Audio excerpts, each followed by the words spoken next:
Welcome, everybody, to the Redzone Report right here on the Built in Buffalo YouTube, Facebook, and X channels. I'm your man, Izzy, the host of this here Redzone Report, and we are here to talk about the draft. The draft happened Thursday, Friday, and Saturday. Today is Sunday, and we're going to go over who our Buffalo Bills selected in the NFL draft. Let's talk about it.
So, everybody, welcome back to the Redzone Report right here on the Built in Buffalo YouTube, Facebook, and X pages. I'm your host, Izzy, and again, we are here to talk about the NFL Draft. The Buffalo Bills just selected 9 players in the 2025 NFL Draft.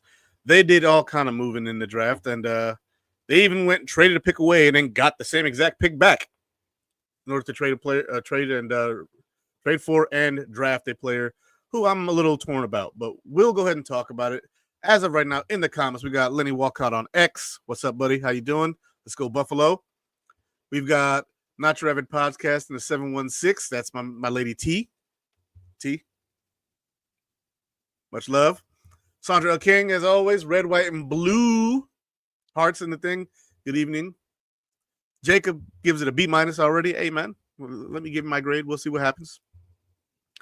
Miss Nancy Nelson Sykes in the building. Mr. Lance's mama, President El Jefe of Built in Buffalo. Gotta love it. Miss Nancy's always here to support us and her son in our journey to bring Built in Buffalo to the forefront of Buffalo Bills content creation. So here we are. And Christopher L. Roseborough, seen the name before. What is happening, brother? I see it. Go Bills. Now, the Buffalo Bills and, content creators and all of us, had ideas of the draft, and apparently they were kind of different, right? The Buffalo Bills in the first round selected a cornerback, which is what most of us thought. So we were on the same page there with the Bills. And I think most of us were on board with cornerback Trey Amos out of Ole Miss. But we all knew there was a possibility and a few mock drafts that had us taking exactly who we took. And in round 1, we took at pick 30, cornerback Maxwell Hairston out of the University of Kentucky. Maxwell Hairston was the fastest player in the NFL Combine. Maxwell Hairston has a great personality. And after watching a lot of tape, I feel a lot better about it. Right? At first, I was a little apprehensive about the pick because I had kind of a second round grade on him. However, I also had a second round grade on Trey Amos. I did have Trey Amos rated a little higher just because he felt like more of a fit. Trey Amos feels more like Tre'Davious White. And so that familiarity kind of feeling that we're dealing with may be exactly what it was that was, causing me to feel a little apprehensive at the pick. Now, I don't feel as apprehensive now that I've watched more film on the kid and I see what the Bills saw, right? With some of these guys, I'm not going to see what the Bills saw. Let's just be honest. And I haven't been able to watch tape on all of them because it's been a day. But Maxwell Hairston out of the University of Kentucky, very good in zone coverage, solid in man coverage. The problem with him was he measured out a little small, right? He's 5'11", not a bad height, but 183 pounds. It's kind of a problem, right? But apparently he's already put on 10 pounds or so. He's apparently at 192, so right around 9 pounds. And if that's the case, he's going to have a little bit more bulk, a little bit more mass to be able to push some guys around and not be pushed around by bigger wide receivers. He can play on, he can play off. He usually plays in phase. He's an in phase corner. So more like a Jalen Ramsey style than a, Trevon Diggs. And I take that from Jalen Ramsey because Jalen Ramsey made a statement when they were talking about him versus Diggs and who was better, who was worse. And Ramsey didn't want to say who was better. He just said, you're talking about two different types of corners. I play in phase, he plays out of phase. We have different styles of covering. There's many ways to skin the cat. And, Jalen Ramsey was being polite to Trevon Diggs. What we learned from in the draft process, and I don't really exactly fully understand what it means. So don't take it from me because I'm just taking it from the analysts. I'm not sure what in phase and out of phase is yet. I have a vast knowledge of football, but I don't know everything. And that part I don't know. So he's an in phase corner. For those of you who do know, maybe you were a corner in high school or college or whatever. He plays in phase, whatever that means. Now, I am impressed by his attitude. I'm impressed by his personality. I'm impressed by the way he conducts himself. I'm impressed with the fact that he is a big family person, right? He's going to fit right in with the Buffalo locker room with all these different personality traits that he has. That part, no worries for me. The only worry I have is the physicality. And we'll see how that goes, right? He's got time to develop his body still. He is, a young guy. And I'm much more happy with the pick now than I was when it first happened. Because when it first happened, I was a little thrown off. I didn't think that he was going to be a guy that was going to be on Buffalo's radar. But, the Bills surprise me all the time. And I know it surprises a lot of you guys all the time, too. He's only 21 years old. He'll be 22 this August. August 6th, 2025, he will be 22 years old. So he's a young corner. He's got time to develop and grow into his frame. And just based on what I've seen in, the draft process, after he got drafted, he opens his jacket. He's got his family inside there. Clearly, to me, the man has his priorities straight. And so that, to me, means a lot. Means that he has his ducks in a row, and he's got guys here who he can learn from. Like my man John Roberts said. Max said he can't wait to meet Trey and Josh. Thomas Cook in the building. What up, Thomas? How you doing, my man? Spin is back up in here. I'm not upset with the players we picked, even though a lot of them I would have picked someone else. I get you. Yep. And still picked all the guys he picked. I got you.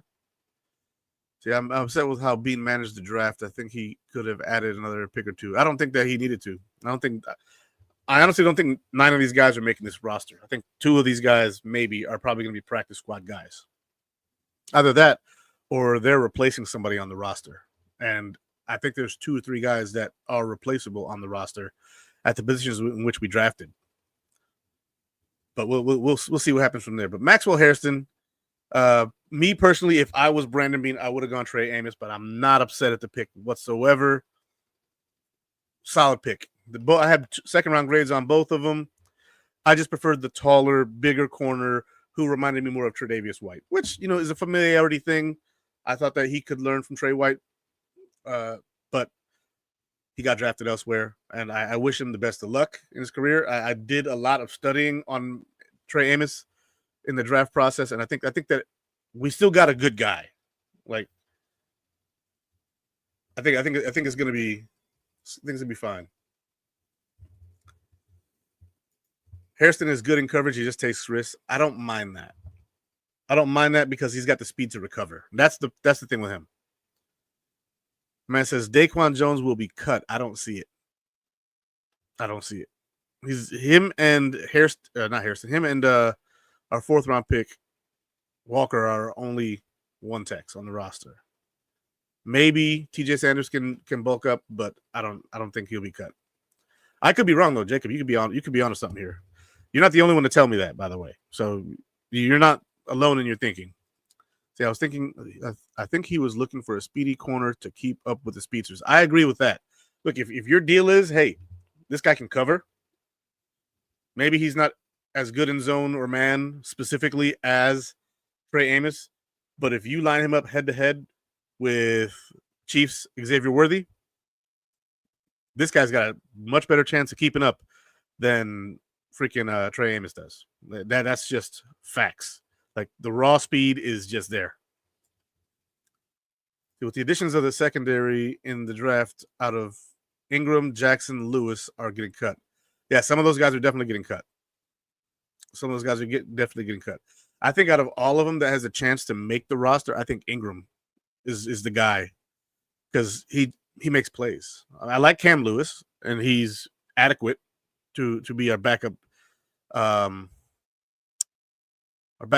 nickelback, but we drafted a guy from Ohio State who looks like a nickel. Sanders says he's 310 now. That's a big boy. Let's go, big boy. Let's go. Hancock is Cam Lewis. I think he could be better than Cam Lewis.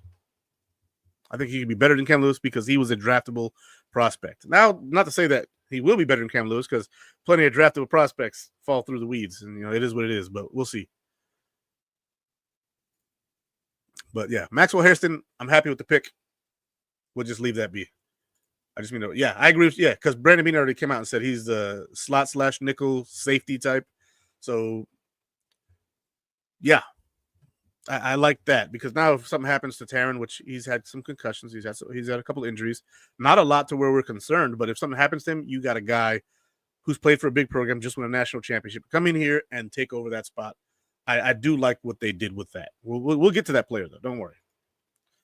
But next up is defensive tackle TJ Sanders, the 9th pick overall in the second round, 41st overall in the draft. He was on many draft boards the 6th best defensive tackle in the class, and I believe he was the 6th one taken. I'm actually very glad that the Bills jumped up to go get this guy because if that's their guy, then you go get him. And then they also acquired a 3rd round pick. All right, so there's no promises that at 56 and 62 that the guys that you want are going to be there, and you may just be sitting there holding a big old bag of dookie. Like there's nobody here that I really want at this spot with this value. So I like that. I like that. But TJ Sanders, about 297 out of the University of South Carolina. He is a former basketball player. I watched his interview when he got into the building, and TJ Sanders is a monster of a man. He's just big. And a lot of that weight is weight he put on after he discovered football.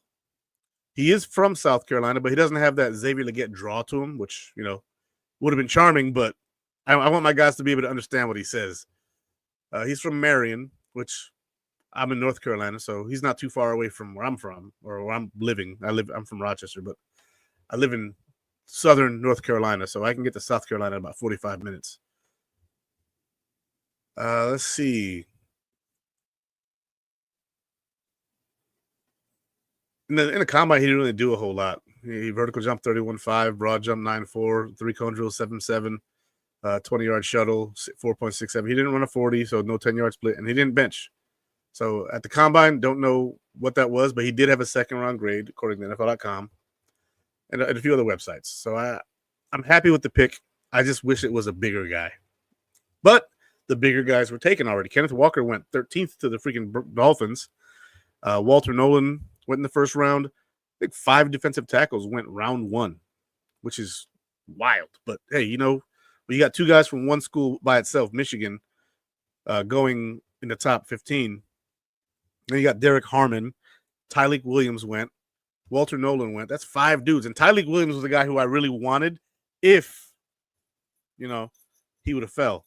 But I do like Sanders, and he does have muscle. I'm seeing John Roberts say a lot of Sanders' weight is muscle. A lot of it is muscle from his basketball background. He just put on a lot of weight, and he did put on some fat. Obviously, he's a defensive tackle, so there's going to be some fat there. When he's done playing, he'll probably cut down to 250 for his lifestyle. He's 6'4", so that's not a lot of weight.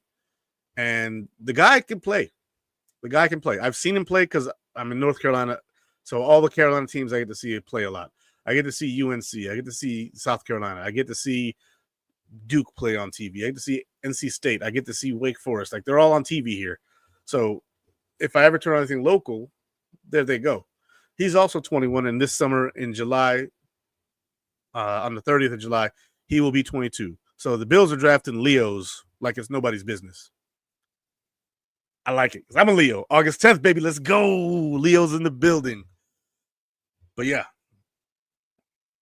let's see what happens here with TJ Sanders. I think that he's going to be a good prospect. I think that he's got Daquan Jones to learn from, which is why I don't think that you'll see him get cut.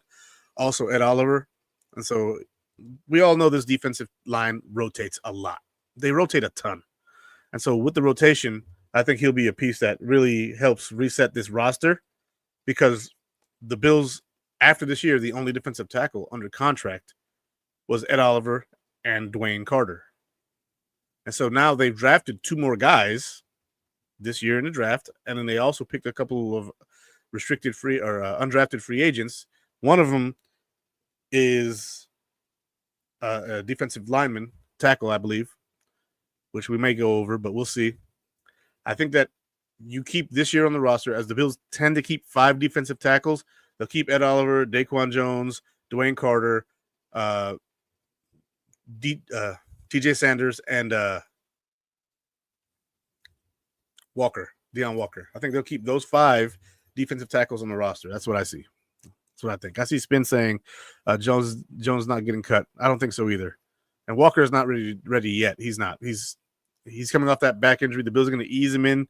He should be ready for training camp, but I still take it easy on him this year. 2023 tape for him was a little bit better than 2024 because of the injury. It was much better. His 2024 tape was pretty awful, but that's why I had pause in taking him, but we'll get to him when we get to him. So, yeah, hey, Izzy, what do you think about the defense and how we will do?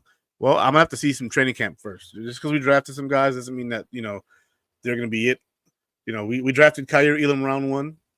Didn't work out, right? So I'm a guy who's going to wait. I think that Harrison is going to be the guy. But they definitely took another outside corner. Do with that what you will. So plus Ogunjobi and Hoyt out for 6 games. And Ogunjobi is a defensive tackle. And then Hoyt is a defensive end. So we'll see. He's also a linebacker. He can play linebacker in rush situations. So we'll see. That's the thing is, like, if they keep those 5, who are they cutting to bring back Ogunjobi? So you're not cutting one of the 2 you just drafted, obviously. Unless you put big man on IR. You put Deion Walker on IR. So we'll have to see what happens. My man Spin's got a roster prediction here. Groot, Hoyt, Epinesa, Solomon, Jackson, Bosa are not getting cut. Jackson.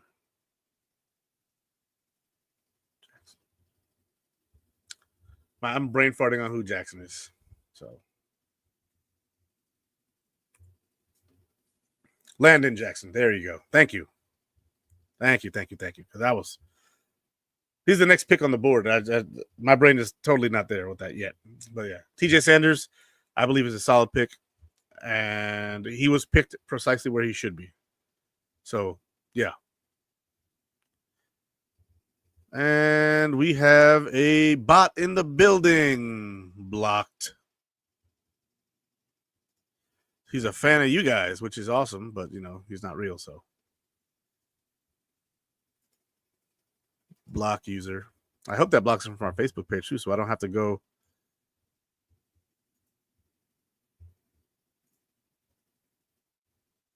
We get him up out of here. Josh Allen fan page. Bye.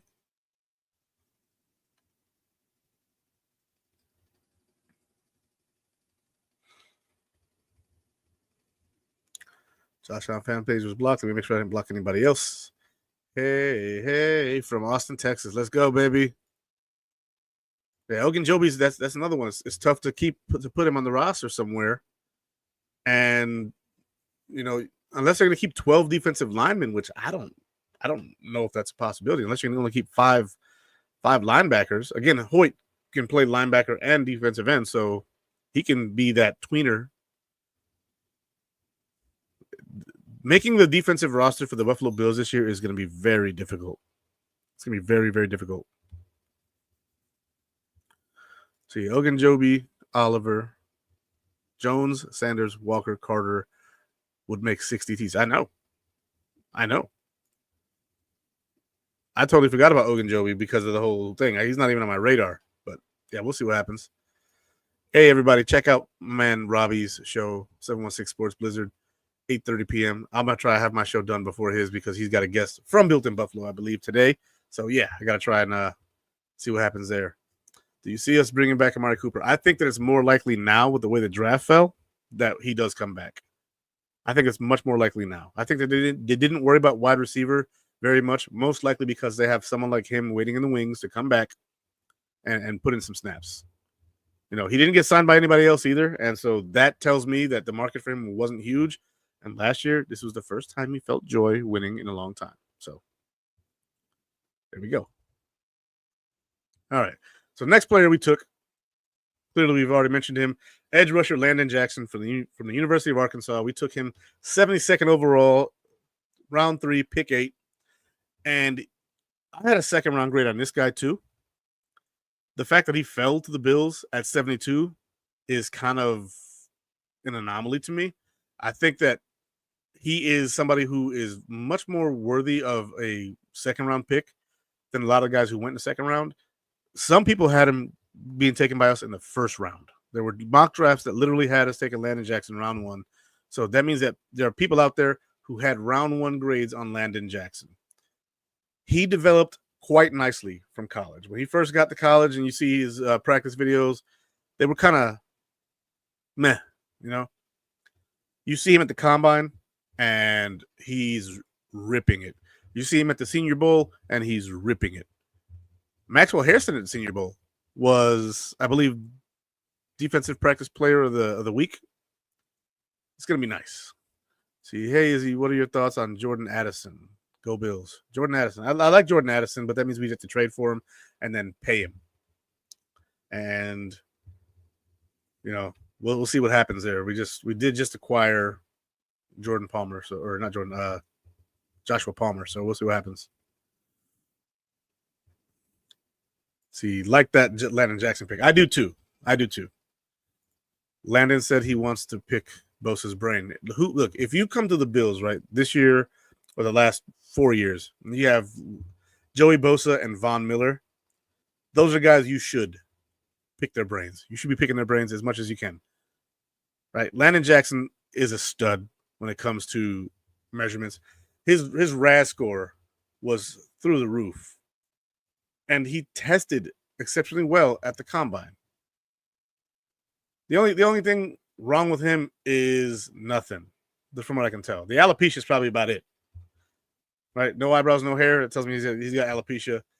He's from Texarkana, Texas, which is that section of Texas that borders Arkansas. 6'6", 264 pounds with 10-inch hands. Dude's got frying pan hands. He ran a 4.68, right, at 266 pounds. Dude's a big boy. 264 pounds, excuse me. I really do like the kid. And again, second round grade. I think that Landon Jackson is going to go in there, and I hope he's a sponge. I hope he just goes in there and he learns all he can from Joey Bosa and from Groot. And yeah, one thing he's got to work on is that contact balance. Other than that, dude's a beast. Let's see.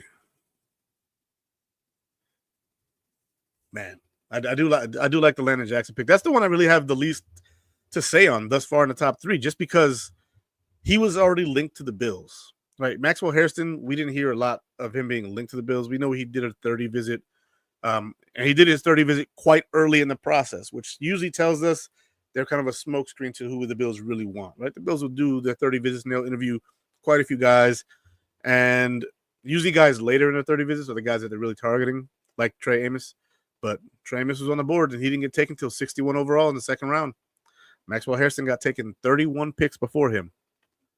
So that means that the Bills weren't the only team that didn't have that high grade on him.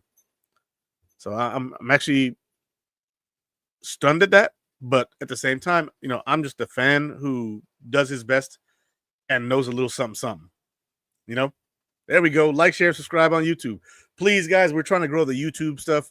Facebook is nice. right? But getting you guys on YouTube helps with the algorithm and it helps us out quite a bit. So if you guys can jump on the YouTube, it's great. It is on my Facebook page. So if you go to Ismael Monero Jr. Facebook, some of you guys are already friends with me on there. Kim is, John is. Come see me on Facebook and like, share, and subscribe over here on because the link to the YouTube is there. And try and enjoy us on this platform because it does help us out. Facebook, we're already getting like 4,500 views a show for the Redzone report. I don't know anybody else's numbers, but mine are about 4.5K. I'd like to get the Redzone report on YouTube's videos up higher because we're doing about 300 there. So if you guys could help us out there, like, share, subscribe on YouTube, you'd be greatly appreciated. That's a tough cookie to crack. YouTube's tough to crack, but we're trying. But Landon Jackson, I think this guy's going to be a stud. May take him a year or two to really kind of break out, but that's why you brought in Joey Bosa and Michael Hoyt for. You brought those guys in here to be the guys to play now. You brought in a rookie now who's a third-round pick who's got high ceiling development. You can easily bring him in here and just let him sit a little bit. He's going to see some reps. You also have Javon Solomon, who last year showed some flashes. Landon Jackson, to me, is a steal in the third round. Now, the next pick is Deion Walker from the University of Kentucky, defensive tackle, round 4, pick 7, 109 overall. During the draft process, I am not high on this guy, right? I'm a little higher on him now because of what Brandon Bean said, and I looked at his 2023 tape, and he's right. 2023, he did play lower. He did manhandle offensive linemen much better. He definitely played, all over the line. But the tape in 2023 wasn't superb, but he was graded a first-round pick if he went out in the 2023 draft. That being said, he came back. He had a back injury. Apparently, his back he had some fractures in his spine, and he had a hard time, getting out of bed at times. Right, and I heard that from Joe Marino because I watch his show quite a bit, and he does these every day. And so, if there's some gaps I got to fill in, I'll check him out. He's very helpful. But then I also have to go and look for myself just to see what happens. And so I see Walker, being rested probably most of camp into the preseason. They'll work him out, but they'll probably try and keep his workouts, lighter. But I really do think that he's got potential. He's got a high ceiling, but he's also got a high floor or low floor, right? So the ceiling is high, floor is low. This is one of those high risk, high reward players. When they picked him, I'm not going to lie, I was not happy. I was not happy. Well, we got some bots. Block user and delete comment. Boom. These bots out of here.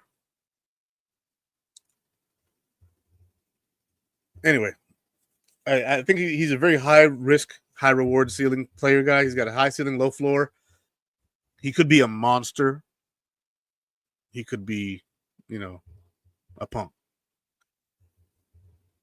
That being said, I did like his interview. I enjoyed listening to him. I see my man Bill I Am saying I wanted Tyleek. I did too because Tyleek is a guy who can play 3 and 1, and he has the size to do it. My man FG in the building. How you doing, boss? Been a little minute since I've seen you. 4D linemen in the first 4 picks of the draft is something. 3D linemen in the first 4 picks. First pick was corner. Then it was defensive tackle, defensive end, defensive tackle. So 3. Come on. Come on. Now that we got 13 corners because we signed some after the draft, but we got 10 defensive tackles. Yeah, we have a lot of defensive tackles. And this is a good problem to have because now you can evaluate them in training camp. You can evaluate them in OTAs. Those that show you at this point, if you're a cornerback or a defensive tackle for the Buffalo Bills, you better show up to OTAs. You better show up to The minicamp, you better show up to voluntaries because your commitment to this team is going to be something that's evaluated, right? That's heavy. It's going to be evaluated. Did you show up when you didn't have to? Unless like there's some exception, but you got to show up to all the camps. Deion Walker might be the only one who doesn't have to show up to the camps, the voluntary camps because of the back issue. The rest of those guys, you got to show up to camp. You better show up to mandatory minicamp. You better be there at voluntary minicamp. You better be there when the rookies show up. You'd better be there to help coach these guys up and hit the weight room. You'd better freaking be there. Because if not, your spot is probably not guaranteed. That's just how it goes. Cornerback and defensive tackle, you better bring your A game. Better show up to all of them. All of them. That's the fair warning. But Deion Walker, again, I wasn't high on him. I hope that he lives up to the ceiling, not the floor. Give me the ceiling, keep the floor. I don't want the floor. Next player that the Bills drafted, and I didn't know a lot about this guy until after we picked him, right? Because we double dipped at defensive tackle already, right? And then we double dip at corner. I'm like, oh, okay, there's a double dip at corner. No. He is listed as a corner, obviously. Cornerback Jordan Hancock out of Ohio State, round 5, pick 34, 170 overall. Jordan Hancock is a safety transitioning player / slot, nickel corner type guy. Plays very physical. The guy is an animal. He's an animal. He's very impressive at Ohio State. Guys drafted in the 5th round tend to be pretty good. They just do. And so when you got guys like that who are just dogs in college, I mean, everybody in the NFL was basically a dog in college. Let's be real here, right? A 7th round pick was a beast in college. Stevie Johnson at University of Kentucky was a monster, right? He was excellent. You get to the NFL, you're a 7th round pick, people start looking down on you because everybody in the NFL is a beast. Put anybody in the NFL who makes a 53-man roster on any UFL team, that team automatically becomes better. That's just the way that is. This kid right here, 6 foot, 195, right around Taron Johnson's size, 30 and 3/4 inch arms, 8 and 5/8 inch hands at the combine. He needs some work to develop.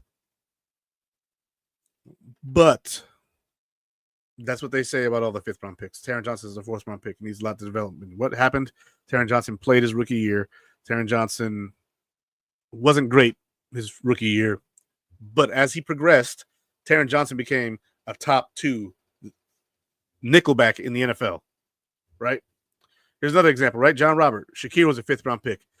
He needed some development. That's what the 5th round's for, right? Like rounds 3 through 5 is where you get guys who you believe could become starters, but they need development. They need development. Those middle rounds. Rounds 1 and 2, you're expecting to get starters to stars. Rounds 3 through 5, you're looking for guys who can develop into starters later on. And rounds 6 and 7, you're throwing darts at the wall, right? Hoping that one of those guys can make your roster. That's what you're looking at 6 and 7. Like, is my roster weak enough at that position to where they can potentially make it? Is there a guy on my roster that they can unask from their seat? It's competition. So I'm not sure if Lunt or Strong or Prather will make the team. They might, but it is not likely. I hope that I'm wrong. I hope you're wrong too, because I like Dorian Strong. I do like. He's on the list, obviously, because this is all the draft picks. So fans are entitled to their opinions. That's part of being a fan. Yes, it is. Also, professional scouts, right? They miss all the time. Live on draft night, when the Bills were up on the board on Thursday, I had this gut feeling. I was just like, I really want Trey Amos here, but I feel like we're going to pick Harrison. And I said it aloud on our broadcast. So if you go to the Built in Buffalo draft night, day one broadcast, when we're on the board, if you can fast forward all the way to that, as soon as the Bills come on the board, I'm like, I think we're going to take Maxwell Harrison. I don't know what it was. I just had a feeling. And that's exactly who it was.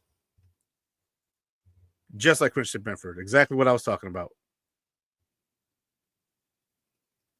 Let's see. Oh, you all two must be talking to each other. All right, here we go.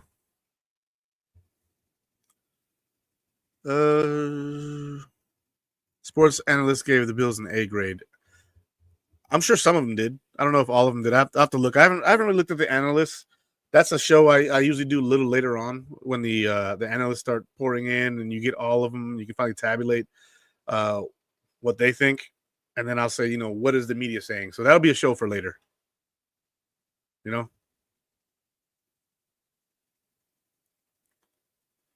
Anyway, you guys are talking to each other in the comments. Speak on, guys. You guys got it. Yep, my man Spin busting chops. Look, if you're in the comments on YouTube, Facebook, whatever, and Spin jumps in there and bust your chops a little bit, that's Spin's second language. I think Spin might be from New York City because his first language is English and his second language is busting your balls. That's just the way it is. I've gotten used to it already. Like the first few times he was on my show, and that's it, But yeah, it's all good. All right, so Spin second language is busting balls. He's gonna bust your balls. It's just the way it is. But yeah, Jordan Hancock needs development, but he's gonna be behind Taron Johnson, so he's got an All-Pro nickelback to learn from over the next 2 to 3 years, to where maybe he can develop himself into a good starter and a potential replacement from Taron Johnson. Now, we've got 2 drafts between now and then to also look for guys, but we're not looking to replace anybody. We're looking for competition, and the competition is the name of the game, and that's how you get better. And so that's what it is. Bills brought in competition. Now, Jordan Hancock is competition for Jamarcus Ingram and Cam Lewis and Daquan Hardy, who was on the practice squad last year. We drafted him from Penn State, and now we have a guy from Ohio State. Big Ten rivalry in the building, fighting for potential future at nickel. So this is a pick specifically for the development and the competition of Taron Johnson and the future at nickel. So the next player that we took was a tight end. Now, it's a little early for me to take a blocking tight end, but this guy is a nasty freaking blocker. Tight end Jackson Hawes from Georgia Tech, round 5, pick 37, 137 overall. This was a compensatory pick that I believe we traded for from Dallas in the Kaiir Elam trade. I believe this is that pick. Either this one or the next one is. Or the previous one is. Either Jordan Hancock or Jackson Hawes was the pick that we traded from Dallas to give them Kaiir Elam. Jackson Hawes is a mammoth of a man who blocks very well at tight end. I mean, he's Lee Smith, basically. Lee Smith, think of any blocking tight end with Quentin Morris off the roster now and us only having 3 tight ends, including, I'm forgetting his name, but he didn't make the team last year because we had Quentin Morris. This guy's got potential to be that new blocking tight end. And I know a lot of guys are like, we don't need a blocking tight end. We have, offensive linemen who can take that role and go out there and block. But here's the thing. When you have an offensive lineman out there, it's kind of obvious what you're doing. Whereas if you have a blocking tight end out there, yeah, he's a blocking tight end, but he can go out there and run a couple routes here and there. He can go out there and fool you a little bit. Like, they got their blocking tight end in here. He's not doing anything. And then next thing you know, he's cutting up the seam and you weren't even looking for him. And we've done that a lot with Lee Smith when he was here. And Lee Smith had a great relationship with Josh Allen. So I think that's potential right there, is that they wanted that role back. Also, I don't know if Reggie Gilliam's job is necessarily safe. You know, like this could be a guy who could take over that H back position, that H back fullback position. And so I do like Jackson Hawes. I just think it was a little early. I think we could have got him in the 6th, but it is what it is. I'm not drafting, and if they feel that they needed that going forward, and he's probably going to be a special teamer as well, get your dogs. Spin says Hawes is the clear-cut best blocking tight end in the draft. I may stand corrected. I can tell when Spin's busting my chops and when he's not. So, see, well, Lee Smith wasn't fooling anyone. No, he wasn't.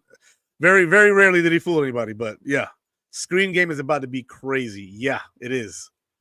Dude's nuts, and then he's faster than those offensive linemen that you would put out there. I mean, granted, Alec Anderson is running as fast as he can.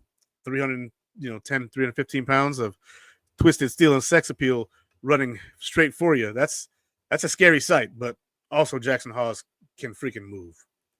I mean, he's a tight end for a reason. He's not a tackle for a reason. The guy is a bulldozer. 6'4", 253 pounds, and he ran a 4.8 240. So yeah, he's not fast enough to get up the seam.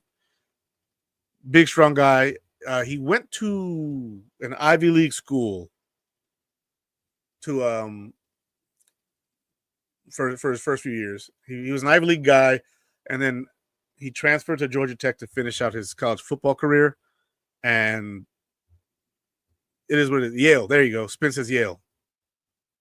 So I know this guy's smart too. So counting on him to be intelligent and an excellent blocker, this is a no-brainer for me. I like the kid. I just would have liked him one round later. But if he's the clear-cut best blocking tight end in the draft, like Spin said, he probably isn't there. Because the next pick was 206, I think. So that's a good 33 picks after this. So I'll say I stand corrected on that. I'll buy 5th round grade on the kid. Now, next pick that the Bills took in this year's draft was a cornerback. We had 3 more picks in the draft. Our next pick wasn't at 206. It was at 177. Dorian Strong out of Virginia Tech. Va Tech, baby. I know my man Peter, this is probably his favorite pick in the draft because my man Peter DiBiase, formerly of Built in Buffalo, he is now a professional sportscaster. Yeah, he's a big Va Tech fan. And so I know my man Peter was happy to see Dorian Strong come to the Bills. We now here with 2 Dorians on the team, and I'm here for it. I like Dorian Strong. I like this tape. I knew he was a late round pick. His value is a lot like Christian Benford coming out of college, but I think Christian Benford was a cleaner prospect. But I think going to Villanova was really an issue for him. Dorian Strong, 6'1", 185. He ran a 4.5 flat, and that could have hurt his draft stock too. I mean, Christian Benford ran a 4.42. He was a 6th round pick as well. Let's see. Lance Zerline from NFL.com had a 4th round grade on him. We got him in the 6th. So I don't know why he was falling. If Lance had a good grade on him, usually he's fairly accurate, but it is what it is. We'll see what happens. His NFL comparison was Martin Emerson. I'm not familiar with that person, but he is an outside corner, right? He's an outside corner. He plays on the outside.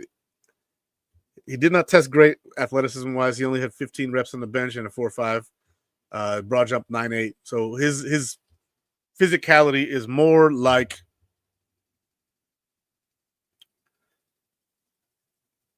he's faster than Dane Jackson. So I don't want to compare him to Dane physically, but what DeMar Hamlin is at safety is kind of what this guy is at corner. Like he's got the instincts, he's got the mental side down, but he doesn't have the full range of physicality to really do his thing. Dorian is a man guy. He can press, but if you beat him off the line, he's in trouble. He's gonna need some safety help if you beat him off the line. That's the only problem that I see with him, and that's why he was picked later on. But I do still like the double dip at corner. I like the double dip at outside corner. You get yourself an inside guy, solid player, and there we go. Next pick on my board, on the Bills board, because they drafted him, was offensive tackle Chase Lunt. Now, I did see earlier in the show, someone commented and said, I don't understand the offensive tackle pick. The Bills like to throw shots at offensive linemen later in the draft. This is just how they do it. I don't understand why people have not seen the pattern, you know? And so the pattern is you have guys who play a position, they end up late in the draft, and specific teams like the Bills like to go after those positions later on just to see if something sticks. And if not, then you were a 6th, 7th round pick, so whatever. Lunt probably makes it to the practice squad because I think that the 9 offensive linemen that we had last year are probably going to stick. Also, we may only go 8 offensive linemen if we go 12 defensive linemen, so like we may drop it to 8 and keep one of these guys or 2 of these guys in the practice squad and elevate them as we need. Because you have Vandermark, Van Pran Granger, you have Tylen Grable, you have Alec Anderson. That's 4 backups right there. And then you have your 5 starters: Deion Dawkins, freaking David Andrews, freaking Connor McGovern, Osiris Torrance, and Brown. Right. So if we're keeping 12 defensive linemen, my man Dirty Jersey, we went over this earlier. If you watch the show back, the Bills at defensive end have Groot, Bosa, Hoyt, Epinesa, Landon Jackson, Javon Solomon. That's 6 defensive ends that potentially make this team. You look at defensive tackle: Ed Oliver, Daquan Jones, TJ Sanders, Deion Walker, Dwayne Carter, and what was it? Oliver, Daquan, Ogunjobi, Carter, Sanders, and Walker. That's 6 of each. They won't count till week 6 or 7. But when the time comes and we only have 5 of each on the roster, right? Who are you cutting to bring them up? You know what I'm saying? Like, someone's got to go. Someone's got to go. So are we cutting? What if Daquan's having a nasty year, right? And he's just playing like Calais Campbell last year, just coming back something fierce. Then what? Like, are you cutting Larry Ogunjobi? You cutting who? Dwayne Carter? He was your 3rd round pick last year. He's not getting cut. Deion Walker and TJ Sanders, they're not getting cut. Like, who's going? Someone's gonna have to go. Someone's gonna have to go. Solomon seems like the odd man out. I don't think so, man. In the few snaps he had last year, he had like 3 sacks, getting like 15% of the snap count. Solomon's the Von Miller replacement. Who else is the Von Miller replacement? No one. I don't know, man. Like, this is gonna be like I was saying earlier in the show, Dirty, and I'm gonna say it again just because the show's moving along pretty quickly. So I got time. I only got 1 or 2 more prospects to go. The defensive linemen, edge and interior, the offensive linemen, and the corners. I didn't mention offensive linemen before, but I am now. And the corners, because we have so many corners, we drafted 3. And then you have Trey White, Christian Benford, Dane Jackson, Ingram, Lewis. Like, you have so many defensive backs that everybody better be at all the camps. Everybody better be at the camps. Bosa replace Vaughn. They're not the same type of player. I'm talking about a bendy guy on the edge who goes around people. Bosa is more like it's a passing down. Greg Russo takes his seat because they both play the same side, if I remember correctly. But I get what you're saying, and they aren't all staying, most likely. But who's the one that's going to be the odd man out? They could trade somebody. Like I saw Spin said Carter is going. So if they trade him away, get a fourth or fifth round pick for him, I wouldn't be mad at that. But I'm also like, hang on, like, what's the plan here? So that's another thing right here. If Bosa gets injured, Bosa could get hurt. That's kind of been his MO the last 2-3 years. So if he gets hurt, then he goes to IR. He doesn't count anymore either. So there's a lot. There's a lot that's going to go into this. These guys all better show up to every single camp that they have to show up to and the ones that they don't have to show up to. The only ones they better not be at are the ones they can't show up to. So when rookie camp starts, the veterans can't be at camp, but they better be in the building lifting weights. They better be in the building getting with the strength and conditioning coach. They better be in the building getting in their playbook. They better be in the building. That's what I'm going to say. They better be in the building. Because if you show any lack of commitment, any lack of desire, any lackadaisical anything, you could be the odd man out just because of the talent that they brought in. We were talking about how little talent we had at these positions. Now we have an abundance of talent. We're like the Browns at quarterback all of a sudden. They had nobody, and now they got everybody. And it's like, all right, well, shit. Now what we do? We don't keep in 12. So here's the thing. We do have space at the beginning of the year because 2 of those guys won't count towards the roster because they are suspended. And then when their suspensions are up, do you bring them up or do you cut Ogunjobi? Because I doubt they're going to let Dwayne Carter go at the beginning of the season. You know what I'm saying? I doubt they're going to cut him at the beginning because you don't have Ogunjobi for 6 games. But they better show up to all the camps. You better be there or be square, because if not, your ass is out. You're out. Better be in my building. That's it. I see you love it. I got you. But that's what I'm saying. Who are you cutting after that? We don't know yet because they haven't played any games yet. So we have to see, like, is Dwayne Carter deactivated or is Deion Walker put on IR because of the back? If so, then that gives you a spot, right? Then you don't have to cut anybody. And the Bills are known for stashing people on IR. They just are. So they could do that at the beginning of the year and set Deion Walker on IR to start the season. And then, you know what? When Ogunjobi comes back, he comes back. We'll have, Deion Logue, and then we'll cut him and put him in the practice squad later. He'll make some money throughout the season while he's playing those 6 games, and then he'll go make that practice squad money, and that's what it is. 12 won't make the 53, no. When the season starts, there will be probably 10. That's not what I'm questioning, though. My question is when those 2 suspensions are up and those 2 are activated, who's getting cut? That's the tough part. That's where I'm at with it. Like, there's 12 defensive linemen who are going to make the team. 2 of them will not count against the roster because they will be on suspension, but they're still on the roster. They just don't count towards the roster spot. So what are you doing when they come back? Because when they come back, that's 12 that count.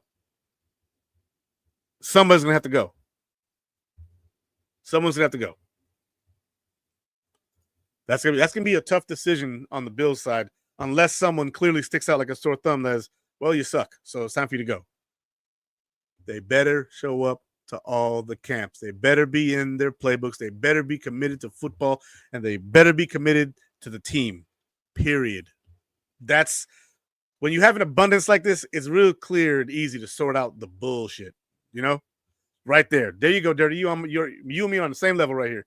It's a good problem to have. You'd better stay out of trouble. You better not be in the media getting in trouble, getting DUIs or domestic incidents. You better not be that guy at those positions: offensive line, defensive line, corner, and safety. You'd better not be that guy. You'd better not be that guy, because your walking papers are awaiting, because they have spots and they need guys who are going to be committed to this team. End of story. It's a great problem to have. Chase Lunt, welcome to the practice squad, because probably where you're going, unless you don't show any promise in camp. Again, 6th-round pick. I hope you do great. I want every single draft pick that we have to do great. But the reality of it is there's just not enough room on the roster for all of them. And Chase Lunt, I think, could end up at a practice squad, especially if he shows some promise. You stick him on the practice squad, you stash him, you let him grow for a year or two, and then he's competing with Tylen Grable. He's competing with Vandermark. He's competing with those guys. Because Grable's proved he can play almost any spot on the offensive line. We haven't heard anything about center because we have SVPG, but I'm telling you, it's a thing. It's a thing. So improve our starters and raise the floor of the bat. Yes. Dirty Jersey, I'm starting to love you, buddy, man. I'm starting to love you, man. Tell your friends about the show, man. This is my show on Sundays is very interactive. The rest of them can be, but mine is very interactive. I talk to the fans, right? Because if not for you, I wouldn't be here, and this is my therapy. For those of you who don't know, I am a disabled veteran, and I do struggle with post-traumatic stress. And when I get to talk to you guys, this is like, I feel happy. So thank you guys very much for being here, all of you. The show's not over yet. We still have another prospect to talk about. And that prospect is wide receiver Caden Prather, Maryland, or Prather. I don't know if you say Prather. I'm going to have to look it up. Round 7, pick 24. So before the compensatory picks, not really near the Mr. Irrelevant. Actually, not that far off from Mr. Irrelevant. Mr. Irrelevant was 257, I think. So Caden Prather from the University of Maryland. He's a wide receiver. He's got some height to him. He's a size guy. He's an athlete. And so I think that he's very raw prospect, and that's probably why he's here. He's 6'3.5", 204 pounds. So he's got the size. He ran a 4.46, right? He's got a 9.6 broad jump, vertical jump 30 inches, right? So the jump is there. He's in the green on the athletic test. But he's a very, very, very raw prospect. Dirty Jersey, I'm active till March 25th. Oh, thank you for your service as well, sir. We got some veterans, baby. Let's go. Are you retiring, or are you a young cat who's ETSing and going out into the world? Let me know in the comments. See, Caden has been compared to Diggs. That's a tough one because Diggs is only 6 foot 195. Caden's 6'3", 204. Like he's a longer corner. But retiring, let's go. Let's go. All right. Congratulations. I was only able to do 13 years because of my back injuries and my ankle injuries, but I got out 100% total and permanent disabled veteran. If you need help with that, reach out. I'm always around. Even if you just jump on one of my shows and let me know, I'll get your information. And if you need help with that, let me know. I've been 100% for a couple years now, and yeah, very, very happy with that process.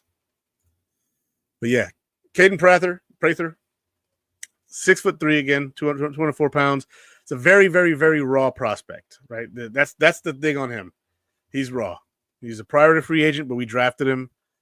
Let's see. Weaknesses: linear release can be delayed by press, forced to modify route breaks due to hip tightness. Long strides caused the route to lose momentum out of turns. Struggles with tracking and finishing deep targets. Suffers from focus drops and double catches. So the guy seems like he is just very raw. Strength: tall target, good length, and big hands. Can't teach that. Long strides with build-up speed to challenge over the top. Again, can't teach that. It's got long legs. Commitment to route angles helps sell double breaks. That's a talent, but that's teachable. So he shows know-how for creating leverage inside the route. That's part of his body composition. Size and strength to carry tackles forward after contact. Another body. This guy needs training. He needs training. My man Bobby Hall in the building and Anthony. Let's go. Let's go. Let's see. 11 U.S. Army 11 Charlie OIF disabled veteran. Let's go, baby. Hell yeah. I was not infantry. I was 94 Romeo avionics repair. Most of my injuries were because a lot of the equipment I used was really heavy. I worked on helicopters, right? So like when you test sets for electronics on ground unit maintenance is big enough, but when you're working on helicopters, it's even bigger. It's wild, but yeah, U.S. Army. Thank you for your service, Bills fans 78883 as well. Much love to all my veterans who are here with me. Again, this is my therapy, so I love all of you guys. See, in my opinion, Lump plays guard eventually. I also think Hawes means that Alec Anderson will be eventually taking over for David Edwards. Edwards, not Andrews. I called him David Andrews earlier. It's David Edwards. And we're getting ahead of it. Yeah, I think so. Very possible because his contract expires this year. Right? David Edwards, he's on an expiring contract. And Alec Anderson has shown that he likes to hit. He likes to move people. He likes to do some pretty nasty things. So the hell with the Army, Marines all the way. Were you a Marine, Spin? And what branch of service are you, Dirty? Oh, there we go. Okay, so yeah, Spin. If you were a Marine for 5 years, what's your favorite flavor of crayon? Was it blue or red? Let's go. My man Roy was a nasty girl. National Guard. Let's go, baby. Oh, I love man, my veterans are in the building. Let's go. Crayola rocks. Let's go. Woo.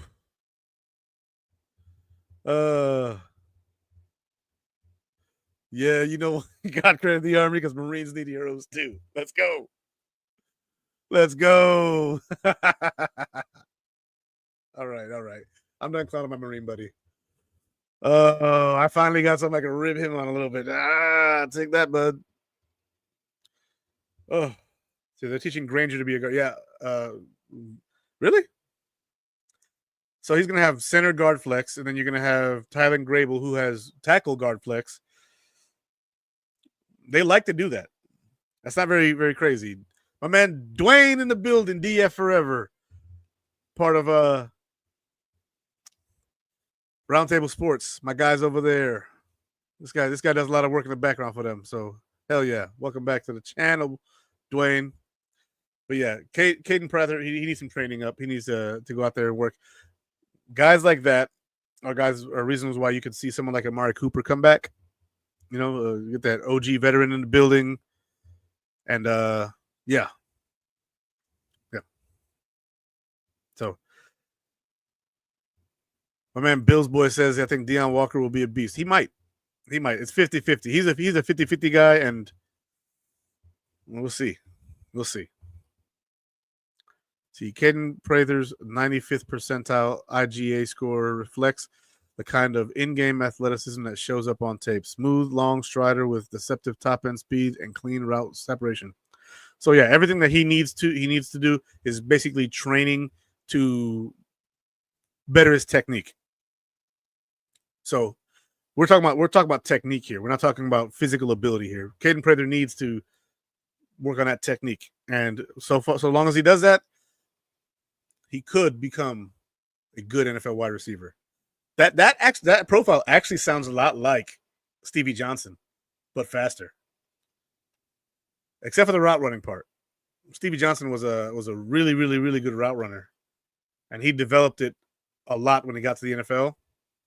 He had really good feet, but the routes themselves weren't perfect coming out.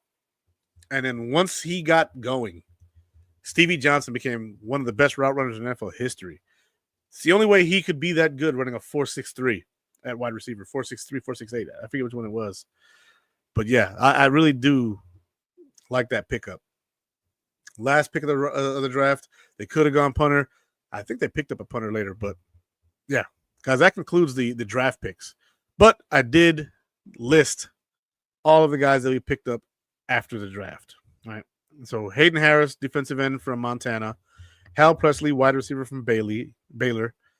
Jacob Bayer, offensive lineman from Arkansas State. Darrell Porter Jr., defensive back from Miami. I have not looked into any of these guys yet. Right. I do have a life outside of football, although I do love me some football, so I will be checking these guys out slowly but surely. I will get around to them.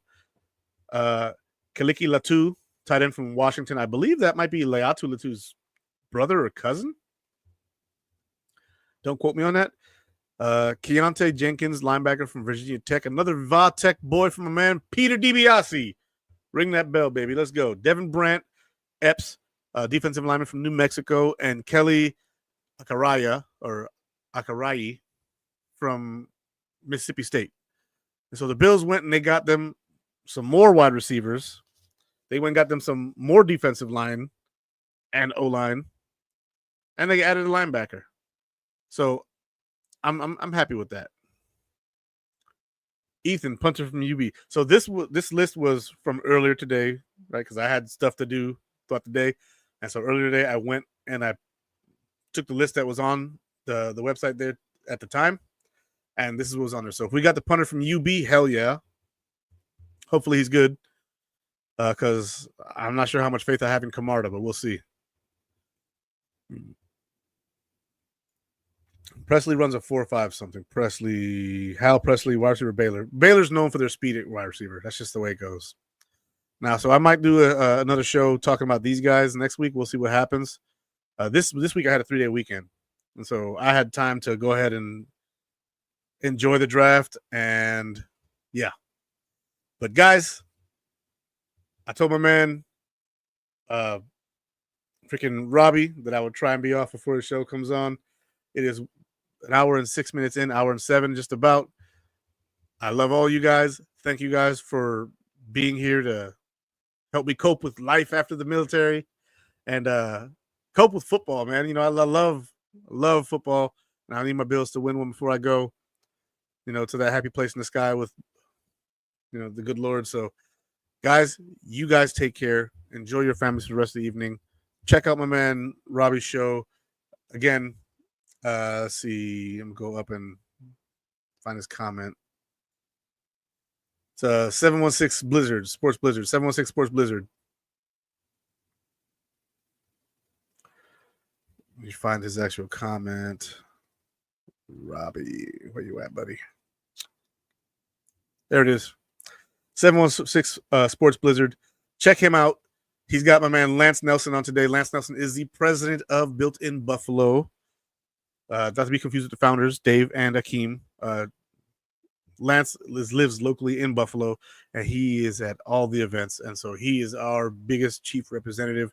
Built in Buffalo, we are spread throughout the country. I mean, my man Akeem's down in Florida. I'm in North Carolina. Dave's been in New York and California, so he moves around quite a bit. It is an honor and a privilege to talk to you guys. Thank you guys for showing me the love and respect to be here, and the appreciation to taking my content. Guys, you guys are the best. Go Bills. God bless. Enjoy your families. And we are out of here.